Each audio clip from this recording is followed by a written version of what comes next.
अगर तुम्हारा हृदय आंदोलित होता है, तरंगित होता है, प्रभु की प्रशंसा में गाए गए भक्तों के गीत सुनकर, तो डरो मत।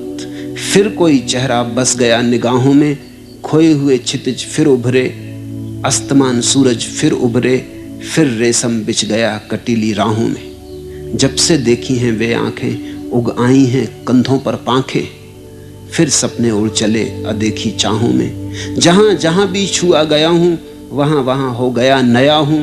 फिर कोई कस गया जादुई बाहों में, फिर कोई चेहरा बस गया निगाहों में। अगर परमात्मा का चेहरा बसता हो निगाहों में और तुम्हें अनुकूल आता हो, तो डरो मत।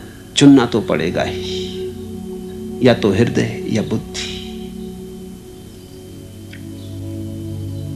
पथराई यादों को सरका, इधर उधर को पल भर दिल भर, अरे उगा है सपन, उगा है दिवसों दिवसों बाद, उगा है चांद, उगा है उगने दो। अगर प्रभु का सपना उगता है तो सपना कह के निंदा मत करो, सपने भी प्यारे हैं। ऐसा समझो सपने भी सच हो जाते अगर तुम अपना पूरा प्राण उनमें उंडेल दो, और सच भी झूठे रह जाते हैं अगर उधार और बासे हो, अगर दूसरे के हो, अगर तुमने पूरा प्राण उनमें न उंडेला हो।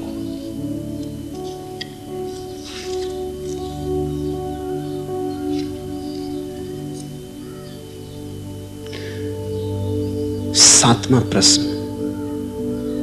इस प्रवचन माला का शीर्षक जगत तरैया भोर की वैराग्य रूप और संसार निषेधक लगता है। कृपया समझाएं कि रस मस्ती और सर्व स्वीकार के प्रेम पथ पर यह निषेध क्यों है। लगा होगा तुम्हें, है नहीं निषेध। जगत तरैया भोर की, इसमें संसार का विरोध नहीं, इसमें संसार को त्यागने का भी कोई उपदेश नहीं, इसमें केवल संसार के तथ्य की घोषणा है। न विधेय है न निषेध है। जगत तरैया भोर की, इसमें कोई निंदा नहीं है। ये प्यारे शब्द निंदा के हो भी नहीं सकते। इसमें सिर्फ इतना ही कहा है कि ऐसा जगत है जैसे सुबह का तारा, अभी है अभी गया। ये तो सत्य है,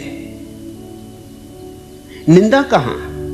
अगर कोई पानी के बबूलों को कहे कि ये बबूला है, अभी है और अभी मिट जाएगा, तो क्या तुम कहोगे कि इसमें निषेध हो गया? अगर कोई आदमी को कहे कि तुम अभी हो और अभी मौत आ जाएगी, तो क्या कुछ निषेध हो गया? क्षण भंगुर को क्षण भंगुर कहने में निषेध है, सिर्फ तथ्य का स्वीकार है। जगत ऐसा ही तो है, लेकिन आदमी अपने अपने ढंग से समझते हैं। पूछा है योग चिन्मय ने, योग चिन्मय के मन में निषेध की वृत्ति है, तो कहीं से भी निषेध के लिए कोई सहारा मिल जाए तो छोड़ते नहीं, पकड़ लेते। पुराने ढब का हिसाब है संसार का निषेध। तो उन्हें लगा होगा कि जगत तरैया भोर की, ये मौका ठीक है। सो दया भी ऐसा ही कहती है, लेकिन नहीं, दया ऐसा नहीं कह रही। दया सिर्फ इतना कह रही कि ऐसा है। एक दिन मैंने मुल्ला नसरुद्दीन को टोकरी भर मछलियां ले जाते देखा। नदी की तरफ से आ रहा है, टोकरी भर मछलियां लिए। पूछा मैंने, बड़े मियां कहां से पकड़ लाए? मुल्ला बोला, एक गजब की जगह मिल गई है, और किसी सज्जन ने मार्गदर्शन की दृष्टि से जगह जगह तख्तियां भी लगा दी। सो भूलने का भी उपाय नहीं। बस नदी के किनारे 1 मील नीचे की ओर चलकर एक तख्ती लगी है, जिस पे लिखा है अंग्रेजी हिंदी दोनों में, प्राइवेट, निजी, प्रवेश निषिद्ध, एंट्रेंस प्रोहिबिटेड। थोड़ी दूर चलने पर दूसरी तख्ती आती जिस पे लिखा है ट्रेसपासर्स विल बी प्रोसिक्यूटेड। जो इसके आगे जाएगा उस पर मुकदमा चलेगा। बस फिर थोड़ी दूर और चलिए और तीसरी तख्ती आती है फिशिंग नॉट अलाउड, मछली मारने की सख्त मनाही है, और यही वह स्थान है। इनको वो कह रहे हैं कि किसी सज्जन ने मार्गदर्शन की दृष्टि से तख्तियां भी लगा दी।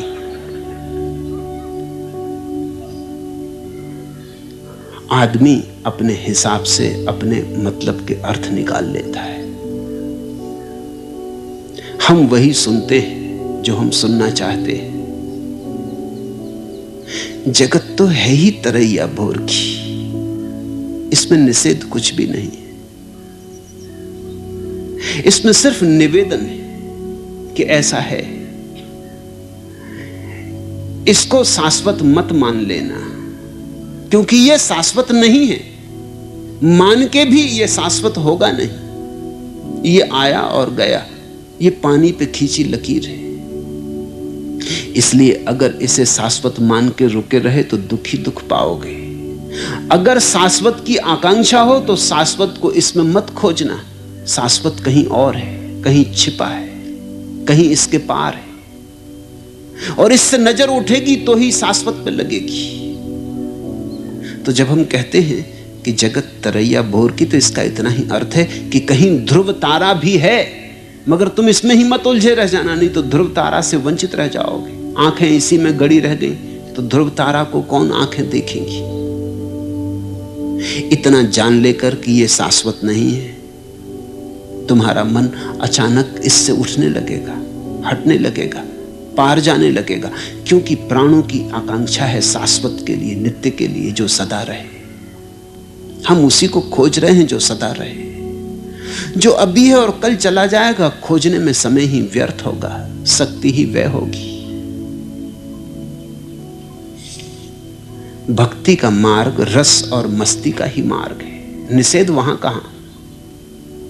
लेकिन अगर हम किसी से कहें, कोई आदमी रेत में से तेल निचोड़ रहा हो और हम उसको कहें पागल, रेत में तेल नहीं है, अगर तेल निचोड़ना है तो तिल खोज। हम तेल निचोड़ने की मनाही नहीं कर रहे हैं, ख्याल रखना। अगर तुम मुझे मिल जाओ और रेत में से तेल निचोड़ते और रेत को कोल्हू में पेरते, तो मैं तुमसे कहूं कि महाराज, तेल निचोड़ने की आकांक्षा बिल्कुल ठीक है, जरूर निचोड़ें, मगर तिल खोजें। ये रेत, इससे तेल निकलेगा नहीं, और कहीं कोल्हू खराब ना हो जाए। तो मैं कोई निषेध थोड़ी कर रहा हूं, इतना ही कह रहा हूं कि रेत में तेल नहीं है। तेल जरूर है, तिल खोज लें।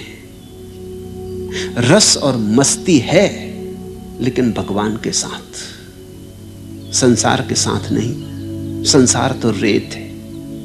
जन्मों जन्मों से तुम कोल्हू पेर रहे हो, कुछ निकला नहीं, मगर पेरे चले जा रहे हो, आदत बन गई। अब कुछ और करने को सूझता ही नहीं, तो फिर पेरे चले जाते हो।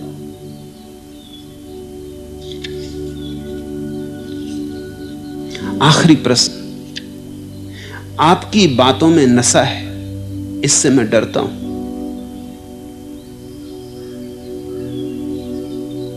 नशा तो है, लेकिन बातों में तो कुछ भी नहीं है। थोड़ी नशे की झलक है। अगर बातों से ही डर गए तो असली नशे से वंचित रह जाओगे, क्योंकि असली नशा तो अनुभव में। अगर मेरी बातों में कुछ नशा है तो सिर्फ इसीलिए कि भीतर की शराब में से डूबकर आ रहे ये शब्द तो थोड़ी सी खबर लाते, थोड़ा तुम्हें भी डमाडोल कर जाते। मैं तो शराब का प्रशंसक हूं, शराब का व्यापारी, और डर भी तुम्हारा मैं समझता हूं, क्योंकि तुम्हें भय है कि ये शराब ऐसी है कि तुम्हारा अहंकार इसमें डूब जाएगा, तुम इसमें खो जाओगे। और तुम खोने से डरते हो,